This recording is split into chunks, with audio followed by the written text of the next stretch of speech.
ভাতা ভিক্ষা দিয়ে আর বাংলার মানুষকে ভুলিয়ে রাখা যাবে না, ওই ফর্মুলায় আর ভোটের বৈতরণী পার হওয়া যাবে না। এই কথাটা কি বুঝতে শুরু করেছে তৃণমূল কংগ্রেস, আর তার ফলে ভয় ক্রমশ জাঁকিয়ে বসছে তাদের দিকে। শুধুমাত্র তাই নয়, মমতা বন্দ্যোপাধ্যায় 42 আসনে প্রার্থী, তাকে দেখেই ভোট হয়, ঘাসফুল চিহ্ন থাকলেই জিতে যাবে, এই আত্মবিশ্বাসটাও কি তলানিতে ঠেকতে শুরু করেছে।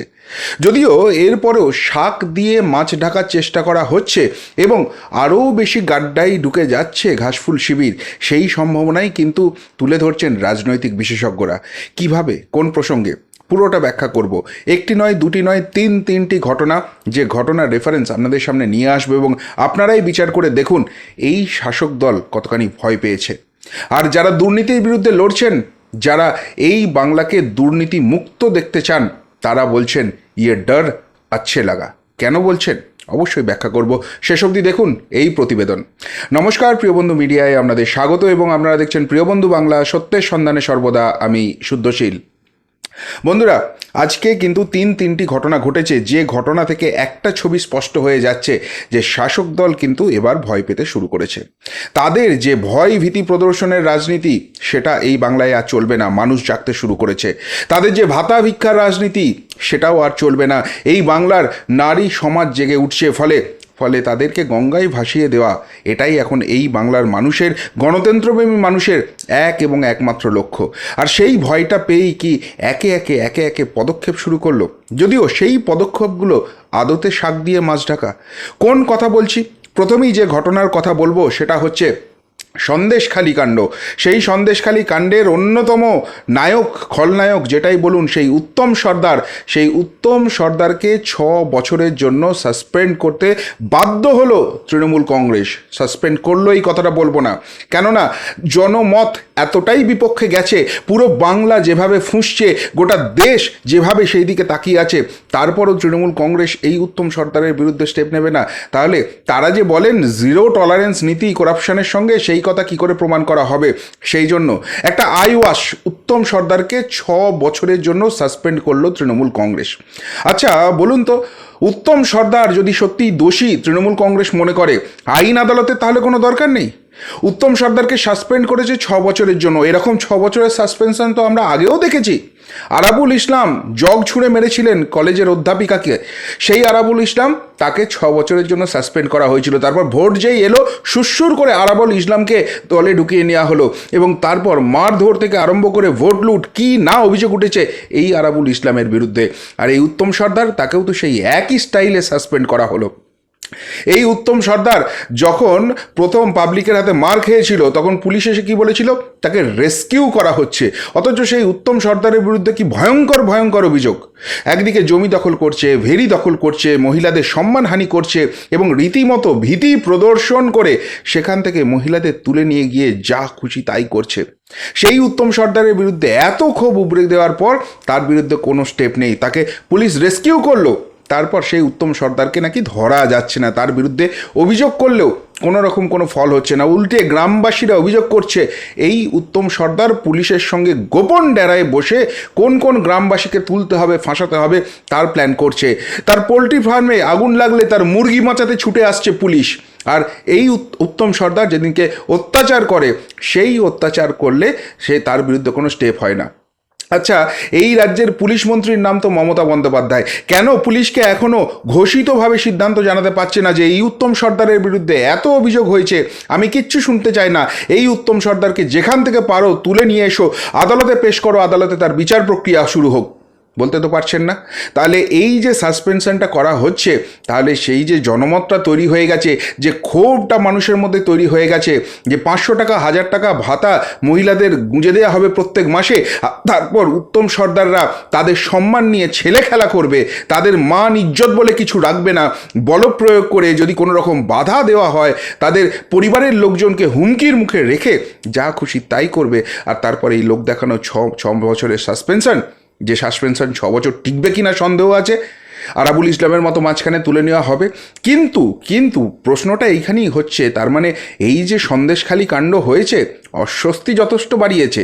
শাক দিয়ে মাছ ঢাকা হলেও মাছটাকে ঢাকতে হচ্ছে, তো বুক ফুলিয়ে তো আর বলতে পারছে না শেখ শাহজাহানের মতো কি করেছে শেখ শাহজাহান, সেখানে ছিল। তাকে সাসপেন্ড করতে হচ্ছে, মুখ বাঁচানোর জন্য এখন পথ খুঁজতে হচ্ছে। ফলে ফলে চাপটা যে বাড়ছে, ভয়টা যে ঢুকে গেছে, সেই ছবিটা কিন্তু স্পষ্ট হচ্ছে। শুধু এখানেই নয়, 2 নম্বর একটা ইনসিডেন্ট দেখায়, তাহলে ছবিটা, ভয়ের ছবিটা আরও স্পষ্ট হবে আপনাদের কাছে। দেবকে, অভিনেতা দেব, দীপক অধিকারী, তাকে প্রার্থী করার জন্য কার্যত হাতে পায়ে ধরা। এই দীপক অধিকারী দেবকে যখন 2014-তে প্রথম টিকিট দেন মমতা বন্দ্যোপাধ্যায়, সকলেই চমকে গিয়েছিল যে দেব শেষে রাজনীতিতে আসবেন, এবং তারপর তিনি 2টি টার্ম সেখানে ছিলেন। এবারে তিনি অনেকদিন আগেই বলে দিয়েছেন যে আমি আর 2024-এর নির্বাচনে লড়তে চাই না।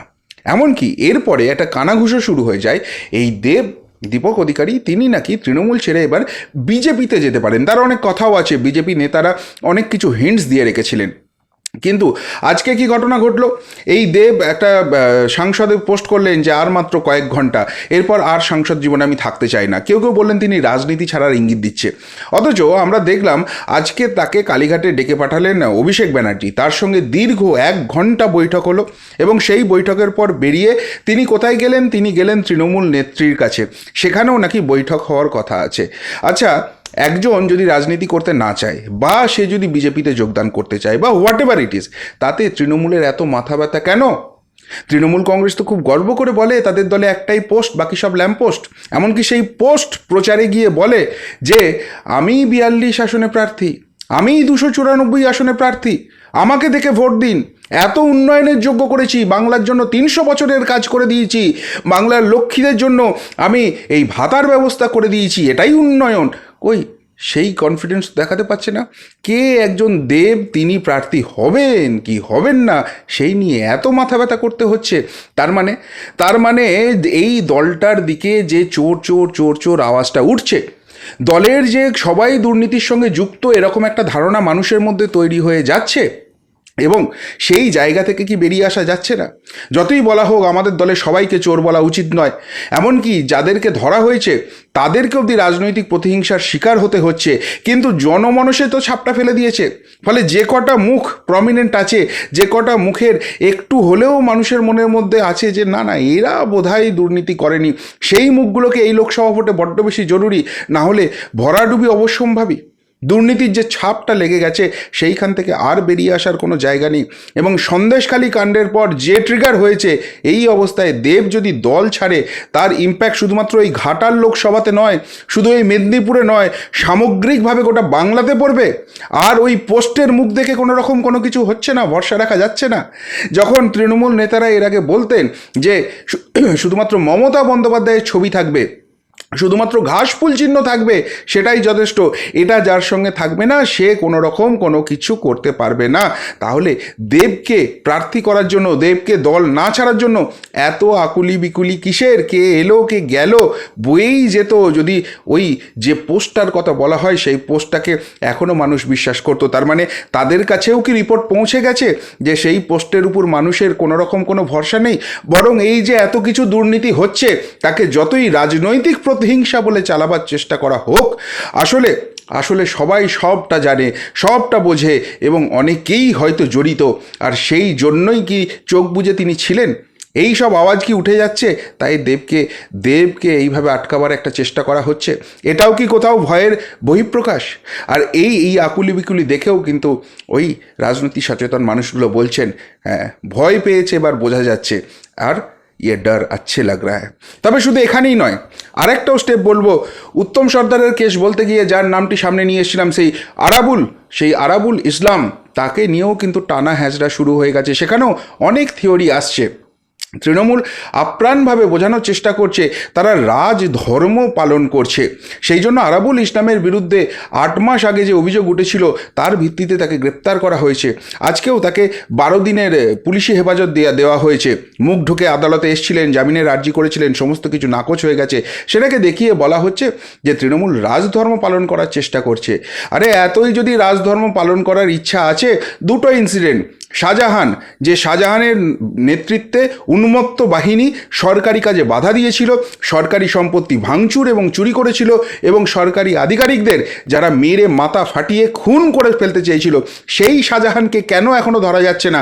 সন্দেশখালীর মানুষ তো বলছে যে এখনও শাহজাহান এলাকাতেই ঘুরে বেড়াচ্ছে, পুলিশি প্রহরায় ঘুরে বেড়াচ্ছে, সেই শাহজাহানকে কেন ধরতে পারছে না? কেন শাহজাহানের দুই শাগরেদ শিবু আর উত্তম তাদেরকে ধরতে পারছে না? রাজধর্ম পালন হচ্ছে। আচ্ছা, শাহজাহান ছেড়ে দিলাম, ভোট ম্যানেজার, বড় নেতা, তাকে না হয় ধরা যাচ্ছে না, ভোটের অঙ্ক আছে। নরেন্দ্রপুরে যে ওই কাণ্ড হলো, সেই স্কুলের হেডমাস্টার, তাকে কেন এখনো ধরতে পারছে না? রাজধর্ম পালন হচ্ছে, কেউ কিচ্ছু বোঝে না। আসলে আসলে এগুলো সবটাই আইওয়াশ হচ্ছে বলে বিরোধীরা অভিযোগ করছে। এই আরাবুলকে এখন গ্রেপ্তার করে রাখা হলো। এক, সন্দেশখালীতে এত বড় কাণ্ড ঘটছে, দেখো তার মাঝখানে আমরা রাজধর্ম পালন করছি, একটা অন্যরকম বিজ্ঞাপন চালাবার চেষ্টা অনুপ্রাণিত মিডিয়াদের মাধ্যমে। না হলে এরকমও ঘটনা ঘটতে পারে যে শাহজাহান যেভাবে টার্গেট হয়ে গেছে, শিবু হাজরা, উত্তম সর্দার সাধারণ মানুষের কাছে চিহ্নিত হয়ে গেছে, সেই একই দোষে দোষী এই আরাবুল ইসলাম সেখানকার স্থানীয় মানুষের কাছেও চিহ্নিত হয়ে গেছে। আর তাই আরাবুল ইসলামকে এখন সেফ শেল্টার দিতে হবে, সেই জন্য গ্রেপ্তারিটা হলো। বাইরে থাকলে জনতা ছেড়ে দেবে না, এই কথাটা বুঝে গেছে, এই ভয়টা ভেতরে ঢুকে গেছে, তাই কি আরাবুল ইসলামকে নিয়ে এখন এরকম টানাহেজড়ার নাটক চলছে? নাকি আরাবুল ইসলাম সেখানে থাকলে অন্য রকম ব্যাপার হতো, অন্য কোনো কেন্দ্রীয় তদন্তকারী সংস্থা চলে আসতে পারতো যারা আরাবুলকে তুলতে পারতো, সেই জন্য তাকে সেফগার্ড দেওয়া হচ্ছে। একাধিক প্রশ্ন উঠছে, এবং আবারও যে স্বচ্ছতার কথা বলা হচ্ছে, যে সততার কথা বলা হচ্ছে, যে রাজধর্ম পালনের কথা বলা হচ্ছে, সাধারণ মানুষের মনের চিড়েটা কিন্তু তাতে ভিজছে না। কিন্তু এই যে স্টেপগুলো একের পর এক হচ্ছে, এই জায়গা থেকে একটা জিনিস তো স্পষ্ট, বাংলার মানুষ ক্রমশ জাগছে, বাংলার দুর্নীতি বিরোধী মানুষ, সাধারণ মানুষ, খেটে খাওয়া প্রান্তিক মানুষ প্রত্যেকে জাগছে, এবং এই শাসক দলের বিরুদ্ধে তারা কিন্তু এবার প্রকাশ্যে মুখ খুলতে শুরু করেছে। আর কোনো ভয় পাওয়ার জায়গা নেই, কেননা দেয়ালে পিঠ ঠেকতে ঠেকতে দেয়াল ফুঁড়ে তারা ভেতরে ঢুকে গেছে। আর কোথায় ঢুকবে, আর কোথায় যাবে, আর নতুন করে কি হারাবার আছে? তাই যা হয় হবে। এবার পাল্টা প্রত্যাঘাতের সময়, পাল্টা প্রতিবাদের সময়, পাল্টা প্রতিরোধের সময় মানুষের মনে এই রাগটা ক্রমত গজরাতে শুরু করেছে, এবং সেই জায়গা থেকে সন্দেশখালী একটা দিন একটা জায়গায় দেখা গেছে। এবার দিকে দিকে সন্দেশখালী হওয়াটা কি সময়ের অপেক্ষা? আর দিকে দিকে যদি সন্দেশখালী হয়, তাহলে কিন্তু সেই সন্দেশখালী আর সেই ক্ষোভটাকে আটকাতে পারবে না। একটা সন্দেশখালীকে ট্যাকেল করতে সেখানে পুলিশের ফোর্স নামিয়ে দেওয়া হয়েছে, 144 ধারা জারি করা হয়েছে, ইন্টারনেট বন্ধ করে দেওয়া হয়েছে, কিন্তু তা সত্ত্বেও মানুষ কথা বলছে, দিকে দিকে সন্দেশখালী করতে চাইছে। আর এই যে ক্ষোভের আঁচটা, এই যে প্রতিবাদ প্রতিরোধের আঁচটা, সেটা শাসক শিবিরের কাছে পৌঁছচ্ছে না, সেটা হতে পারে। যত সেটা হচ্ছে তত কিন্তু ভয় বাড়ছে।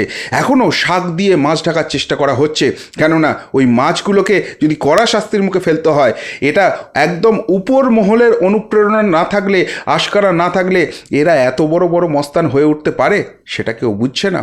স্থানীয় এলাকাবাসী তো সেই কথা ফাঁস করে দিচ্ছে।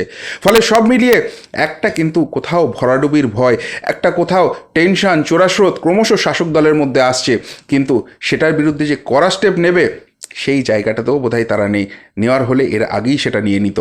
তাই সব মিলিয়ে কিন্তু উভয় সংকটের মধ্যে রয়েছে শাসক দল, এবং তাদের মধ্যে যে ভয়ের ছবিটা স্পষ্ট, এখানকার জনসমর্থন হারানোর ছবিটা যে স্পষ্ট, সেটা কিন্তু দিন দিন আরও বেশি ক্লিয়ার হয়ে যাচ্ছে সাধারণ মানুষের কাছে। কি বলবেন শাসক দলের এই 3 পদক্ষেপ নিয়ে? যদি কিছু বলার থাকে অবশ্যই কমেন্ট বক্সে কমেন্ট করে জানাবেন। এখনকার মতো এখানেই শেষ করলাম, ফেরত আসছি নতুন প্রতিবেদন নিয়ে খুব তাড়াতাড়ি। ভালো থাকবেন, সাথে থাকবেন, পাশে থাকবেন। নমস্কার।